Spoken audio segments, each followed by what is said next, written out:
দীঘার অদূরে তালসারি বিচে মর্মান্তিক দুর্ঘটনা, জলে ডুবে প্রয়াত অভিনেতা রাহুল ব্যানার্জি। টলিউডে নেমে এলো শোকের ছায়া। মর্মান্তিক দুর্ঘটনায় প্রাণ হারালেন জনপ্রিয় অভিনেতা রাহুল অরুণোদয় ব্যানার্জি। শনিবার দীঘার নিকটবর্তী তালসারি বিচে একটি ধারাবাহিকের শুটিং চলাকালীন দুর্ঘটনাটি ঘটে। উড়িষ্যার তালসারিতে শুটিং করতে গিয়ে মর্মান্তিক মৃত্যু হল টলিউড অভিনেতা রাহুল অরুণোদয় বন্দ্যোপাধ্যায়ের। জানা গেছে রবিবার 29 মার্চ 2026 ভোলে বাবা পার করেগা সিরিয়ালের শুটিং চলাকালীন সমুদ্রে জলে ডুবে তার মৃত্যু হয়। স্থানীয়রা ও সেটের কর্মীরা উদ্ধার করে দীঘা হাসপাতালে নিয়ে গেলে চিকিৎসকরা তাকে মৃত বলে ঘোষণা করেন।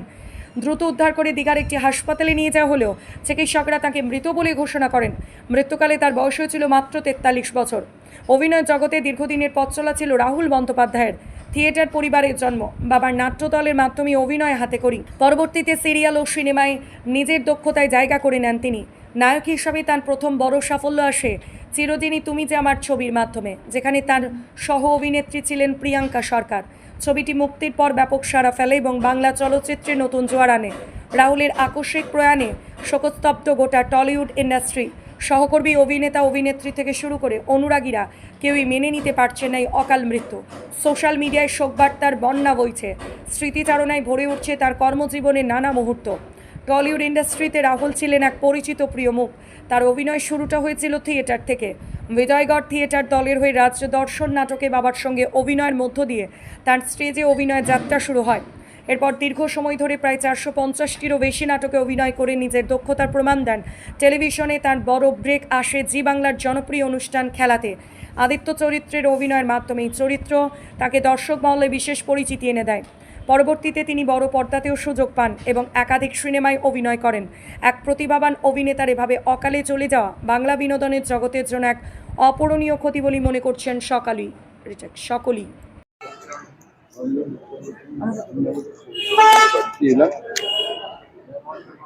ইতিমধ্যেই মাননীয় মুখ্যমন্ত্রী সমবেদনা জানিয়েছি, পরিবারের পাশে আছে এবং তিনি প্রশাসনকে বলেছেন সব রকম ব্যবস্থা গ্রহণ করতে দেখুন তার ভিতরে নিয়ে আসা যায়। এবং পুলিশ প্রশাসনের সঙ্গে কথা বলছি।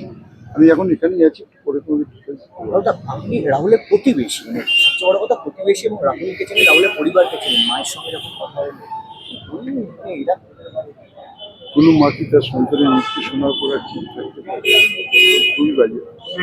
কি বলবেন আপনি? রাহুলের ট্যালেন্ট হারালো বাংলা, মানে এরকম একজন প্রতিভাবান প্রতিভাবান শিল্পী শুধু হারানো না, এইভাবে চলে যাবে এটা ভাবাটা সত্যি খুব দুঃখের, কষ্ট, ভাবা যাচ্ছে না, মানে এখনো বিশ্বাস হচ্ছে না। আসুন আছি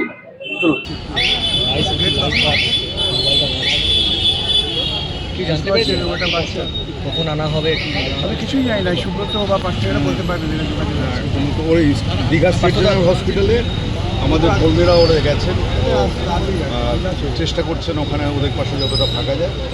তো তার বেশি এখন অবধি জানা যায়নি, নিশ্চয়ই আনার চেষ্টা না, সেটাও না, তাহলে সেই চেষ্টা এলাকারই বাসিন্দা রাহুল। হ্যাঁ, এলাকার বাসিন্দা মানে রাহুলের সেটা সবচেয়ে বড় বৈশিষ্ট্য হচ্ছে এটা যে রুটকে কখনো ভোলেনি।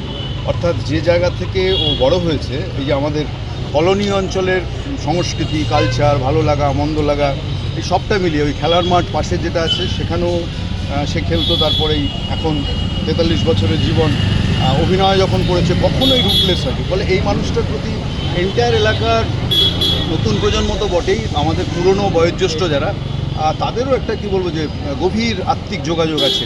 ওর খ্যাতি কখনো ওকে সমাদচ্যুত করেনি। এটা হচ্ছে যে রাহুলের একটা বিরাট বড় বৈশিষ্ট্য। আর রাহুল একটা স্পিয়ারে না, আপনারা রাহুলের কবিতা, সাহিত্য চর্চা, এটা সম্পর্কে জানেন, রাহুল নাটক, ফলে সব মিলিয়ে রাহুল একটা কমপ্লিটলি লেফট ইন্টেলেকচুয়াল বলতে যা বোঝায়। আমরা মিস করলাম রাহুলের না থাকা।